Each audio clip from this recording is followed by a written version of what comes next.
be able to tell just from the song that we played, that was Kelly Kumalo with Mbini. We're going to die while at war. And that is the roaring spirit that our business manager here at Channel Africa, Karabo Rangwetsi, has. Yeah? Definitely, with over 30 years experience spanning over this particular industry, that is the media industry. I know that she started fairly in 1997 as an intern at Bob TV. This was between the years 1997 through to 1998, working as a news reporter and a sports co-presenter. Yeah. I am shocked, ma'am. The story goes on. But before we get into the thicket of your story, let's talk about this particular song, Mbini. What does it mean to you? Exactly as Mpumi had explained it. This is about Karabo. Everything about my life has been nothing but a battle, has been nothing but a war. And I have learned to spin that and turn it into a positive instead of a negative, because all these negativities, all these battles that I've been dealing with since I was a 5-year-old girl have shaped me into the woman that I have become. So in essence, I have made peace with the fact that my destiny is to fight battles and never to give up, to continue being resilient, and I will die fighting for the right things. Wow. Here I am, already goosebumpy, hey? I mean, we've just gotten into the conversation. So Karabo, let's perhaps start at that age then, that 5, it seems like it is quite a big number for you, or something, important may have happened then. Let's start from when it began for you. The 5 years, okay. I suppose that age has got nothing to do with where I am today in terms of broadcasting, but it has everything to do with the so-called strong woman that I've had so many people describe me as. Karabo, you are strong. Karabo, you are resilient. How do you do it? As a 5-year-old, the ages 5 and 6, I was repeatedly raped by my uncle and my uncle's cousin. So let's just say 2 uncles as a 5-year-old. Did that do damage to me? I suppose psychologically that messed me up, as it was to be expected anyway. But I think the big thing was, as I grew up and as I became wiser and as I focused on my destiny, the God-ordained destiny that I had now to deal with how to overcome that. That was not going to shape me into a weak woman. That experience was not going to shape me into a useless woman with no future. I had to turn that around, and I don't know, I had to draw a positive energy somewhere. I don't know where, but I just thank God and I thank my ancestors that they gave me that strength to draw energy from wherever, obviously that energy was drawn from a supernatural being, and I turned the whole experience to be the person that I am. I had to learn to be strong. I had to learn to be resilient. I had to learn not to be a walkover, a pushover. Let's talk about, I suppose we need to break into a spot break. Our spot break.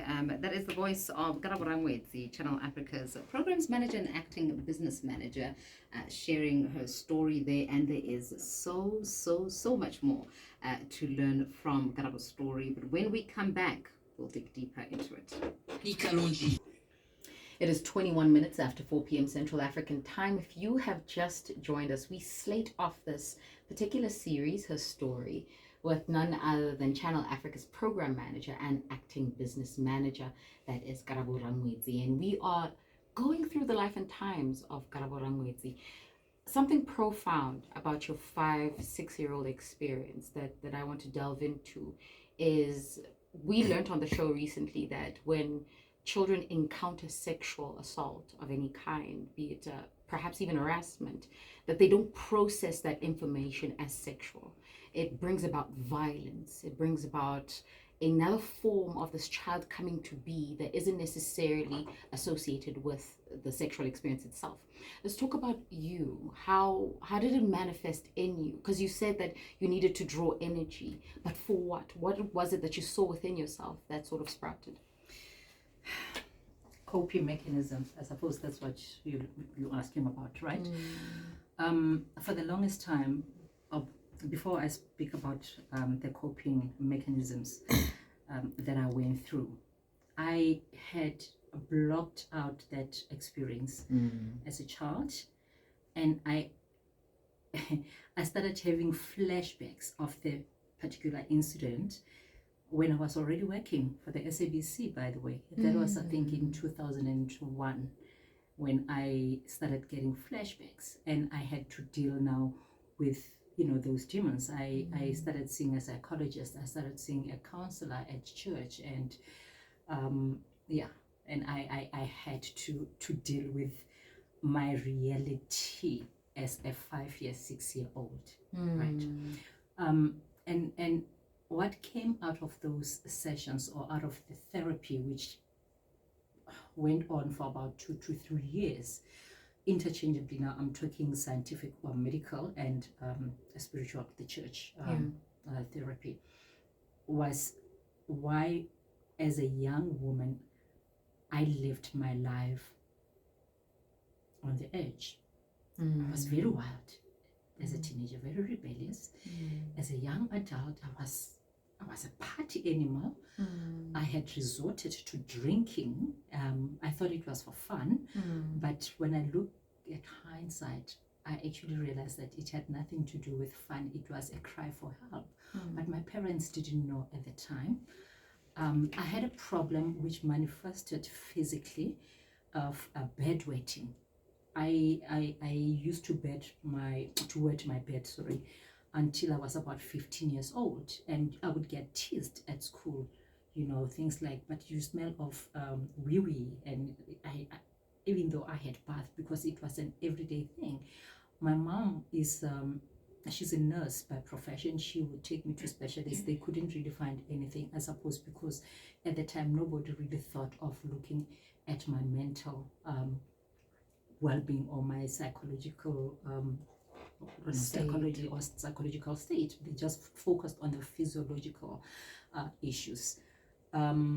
So that's what I dealt with, and for the longest time, as a teenager, I was beautiful young girl. Still are? Yes, ma'am. Thank you. I was forced to take part in beauty pageants, and I became the beauty queen of Mohwase, Rustenburg. People knew about this beautiful girl, this beauty queen.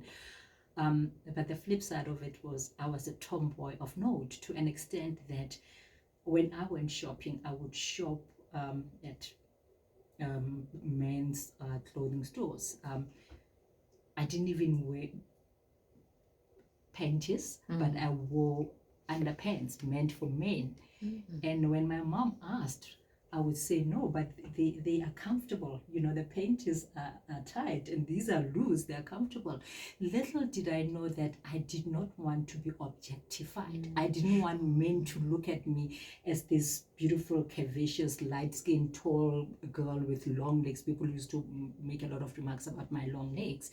I felt objectified, and I didn't know at the time, but I think subconsciously what had happened to me as a 5-year-old, 6-year-old was still at play.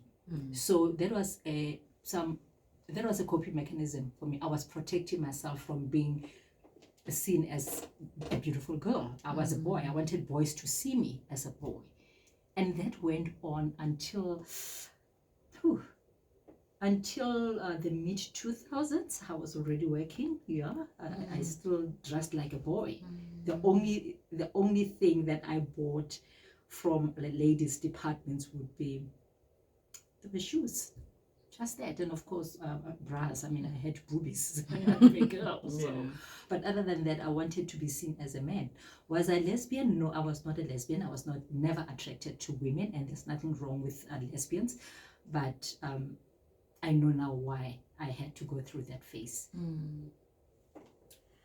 So something that's interesting, from the story that you share about your psychological experience stemming from that experience, is that there are similarities in the conversations we've had previously with other guests. I remember Dr. Ngubeni, who was also abused by her partner, and she was studying psychology at the time.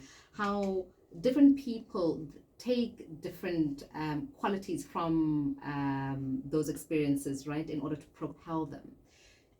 In your profile, I'm reading here that joining SABC at the time under this program, you were only meant to be here for a couple of months, but because you excelled so much, you were given a contract. And I would suppose that is in that fighting spirit that we started the conversation about. Tell us about how you approached your work, Karabo the professional. I mean, coming in and starting off really like what we're doing now. You started here and worked your way up. What was it about the media space that enthralled you and wanted you to work as hard as you did?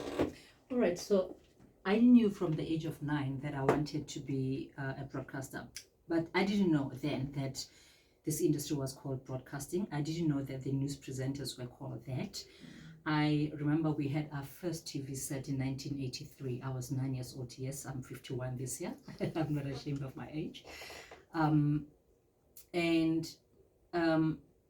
think at the time there was only it was TV1 and TV2, if I'm not mistaken. So one of the channels, TV1 or TV2, I saw this gorgeous woman reading news on television, and I knew instantly that's what I wanted to do. I wanted to be on TV, not really doing news, but on TV. But you see, that decision paved this journey of I can't claim to be a media specialist, but I'm an all-rounder. I've done television. That's where my career started. I've done radio. I'm still in radio. I've been in news. I've done current affairs. I've done programs, magazine, lifestyle shows. I've done highly charged political shows. So I think I am some sort of an all-rounder. The only medium that I haven't done is print. It's only print, but So I knew from that age that I wanted to be in the media space, but I knew for sure when I was in matric, and thanks to the late Bafokeng King Molwane, who passed away many years ago. He came to school. I was in matric. Even at that time, matric is grade 12 to the young ones. I didn't know. I still knew that I wanted to study media, to be on television and do radio, but I didn't know even the name of the course that I was supposed to study. And I was in matric, going to varsity the next year. He came to school. He asked. It was a career day. It was a career day, and I told him what I wanted to do, and he said, so you want to study broadcasting, you want to study media. And the next day he brought me a pile of books. He had studied mass communication, a pile of books. May his soul rest in peace. I'm going to ask you to just pause there, Karabo. Just as that man, the Khosi, made a difference in your life, we have to cross into our business bulletin, and when we come back we can continue the conversation. It is 31 minutes after 4 Central African time. I am Ndikumana standing by with the local and global business news. 36 minutes after 4 Central African time. Thank you very much for that business bulletin, Ayanda. We are still in conversation with Channel Africa's business manager, Karabo Rangwetsi, and speaking about her life in our Her Story feature that we have been running all week in celebration of International Women's Day. Karabo, just before the break, you were telling us about this man who made such a big difference. He actually kind of actualized or put into words this idea that you had about what you want to do. And there he is now giving you a pile of books on communication. Then what? And he took me under his wings. he mentored me for a few months when I was still doing matric. I've never read so much in my life, because he would give me deadlines like, I've given you 5 books, or I've given you 6 books. Karabo, next week I expect at least to have these 2 back, and I'm talking like very thick books. And he also, not only did he give me books, but he loved to watch CNN. And he said to me, when you get home, make sure that you make CNN your friend, And he would haphazardly, just drop by at school, and he would say, okay, ask me what we would call silly questions like, okay, what's the biggest story, in international news or in the world today, and we would talk about that and we would dissect that. And when I was ready, he said to me, you know what, you are ready, and do not just focus on television, focus on mass media. That's why I gave you these books on mass media, because you are capable. You are gifted and you are capable of venturing in all these mediums or media. So, yeah. That's beautiful. Now, you have assumed a number of managerial positions, right? I mean, when you came up to Channel Africa, you were senior editor. You're currently the acting business manager, but you have somewhat played a leadership role throughout the trajectory of your career. Talk to me about the fundamental teachings that were passed on to you in that moment when you were told, do this, do that, and you had a mentor of sorts. How did that prepare you for leadership? All right. So when I joined Channel Africa in 2002, I was mentored by the then GM, which is station manager, I suppose, Tamin Denteni. He did a brilliant job with me. But I didn't join Channel Africa in management. I joined Channel Africa as a senior producer for programs, so a lifestyle, a magazine, and then I was thrown into the deep end. Karabo, you also have to do a program on politics. I did that with Sidney Piri. He was my co-producer, co-presenter. It was called Africa's Destiny. That is the program that actually made me fall in love with Africa as a continent. Unfortunately, Tammy didn't last long at Channel Africa. He was promoted and left Channel Africa and went somewhere else at SABC, and I came across a lot of hurdles.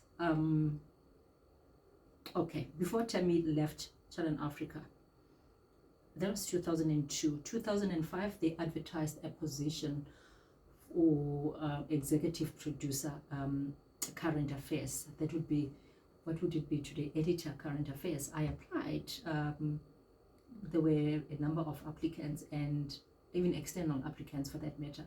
I was just taking a chance. Surprisingly, I got it. I got the role. Now that's where management started. I was a junior manager. Tammy subsequently left, I think a few months or a year later. I had it hard working under several, I don't think I should mention them, but working under several managers, 2 of them men at Channel Africa, who made my life hell. I don't know why, but they made it hell. Okay, one of them I know why, but it's something that we're not going to talk about it. It's a topic for another day. And my immediate manager was a woman. She made my life super hell. And I couldn't understand why a woman would make another woman's life unpleasant at work. We are women.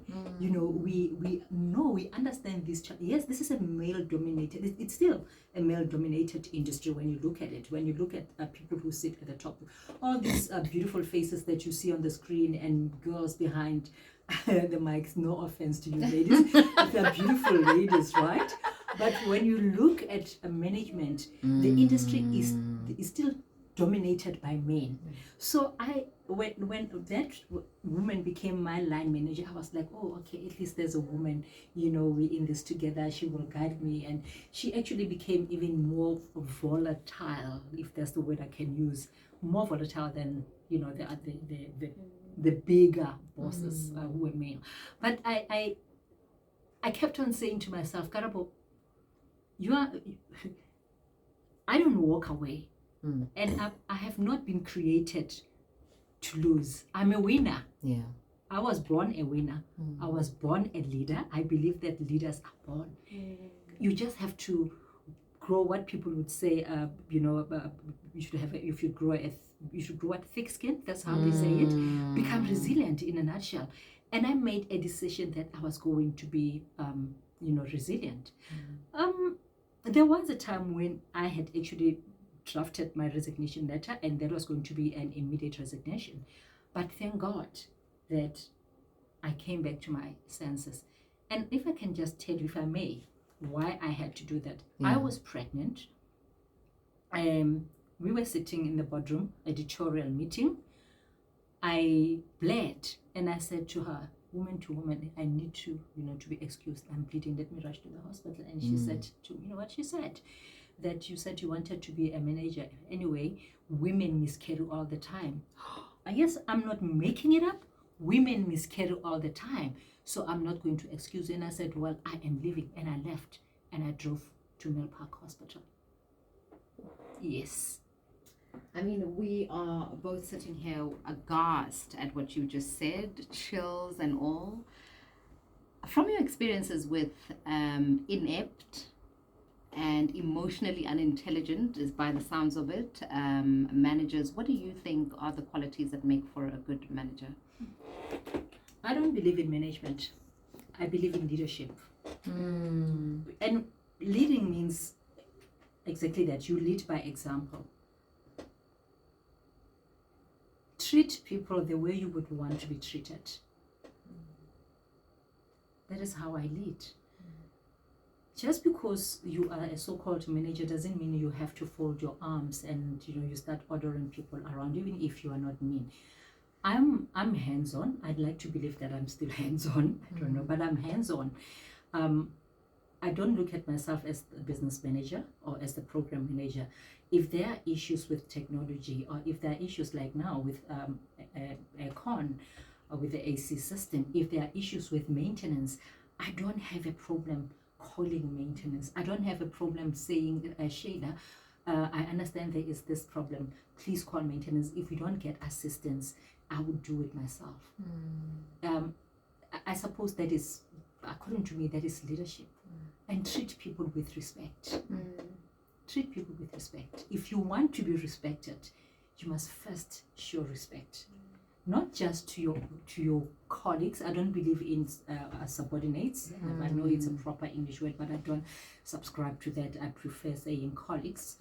If you want your colleagues to look up to you, lead. And don't just talk about work. I have a lot of, not just women, even men, even before I became the acting business manager, even before I became the program manager, who would, even when I was still in junior management, who would come to me with their very confidential personal issues, seeking advice. Sometimes I would be able to give an advice, sometimes I wouldn't, but I would listen and just comfort them. Because this is life. So that that's the quality of a leader. Leadership. I can't move away from the conversation you just shared with us briefly about you and your senior management at the time you were serving here at Channel Africa. I keep on thinking to myself, it is Women's Month, and the plight still continues. We grieve each other. It's not something that's far-stretched. What would you say is the issue between women causing this level of friction? I don't know, Sheila, because I don't think, and I'm not perfect. If I have aggrieved women at work, some women at work, it would not have been deliberate. But I think the main issue is the being in competition with one another, each other. We like competing. We like outshining other people. I don't know. I don't know. But I think if you like competing and you like the spotlight always being shown on you, you like outshining people, what I deduce of that is that you are insecure.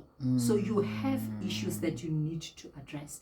It definitely has to do with insecurity. I don't know what kind of insecurity, but it's insecurity. I'm the boss and I want my presence to be felt. People should know that I'm a boss. Sure. Humility goes a long way. Whether you are a president, whether start greeting the cleaners at the foyer, start greeting and interacting with security. When you meet people or you walk past people at reception whom you don't even know and you see that they're looking at you, or even if they're not looking at you, just because you're walking past them, greet them. Humility, and that's what we need to teach the younger generation. Humility is the basis of everything. Stay humble. Sure.